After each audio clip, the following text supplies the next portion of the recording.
A few moments later.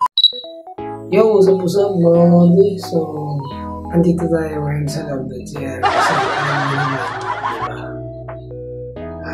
Galing tayo sa operasyon sa bato sa abdo.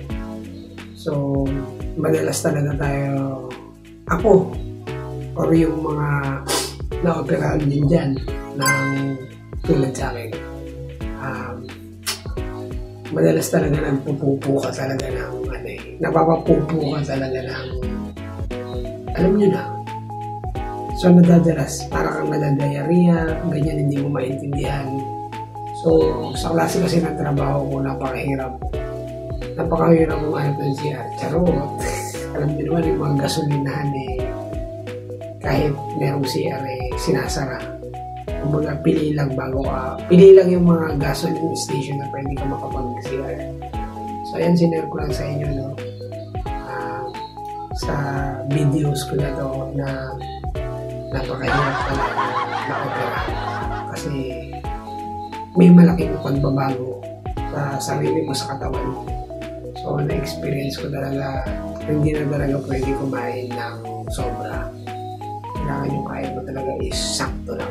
Konti lang, pero healthy na kain. At nga pala, depende pa rin yan sa kinakain mo kasi may mga pagkain kasi na alam mo na mananayariya ka.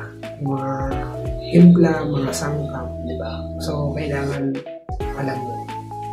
Mas maganda kung mga malalambot lang para kinabukasan.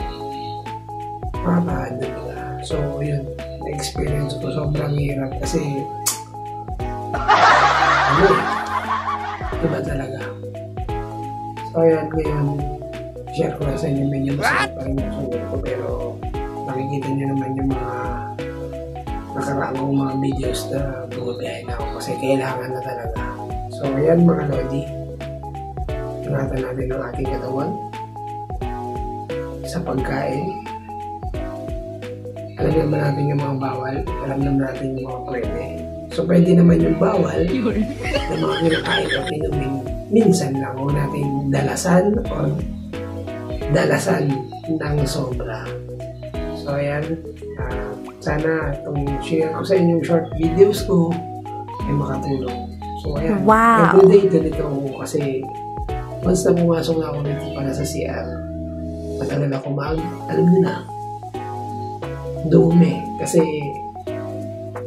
minsan hindi pare-parehas ang dumi mo. Minsan tuyot na tuyot, minsan basa, or parang minsan tubig na gano'n. So yan kaya kung ako sa inyo, para hindi kayo manonood sa akin, maging disiplinado kayo sa inyong sarili. Huwag yung bira ng bira.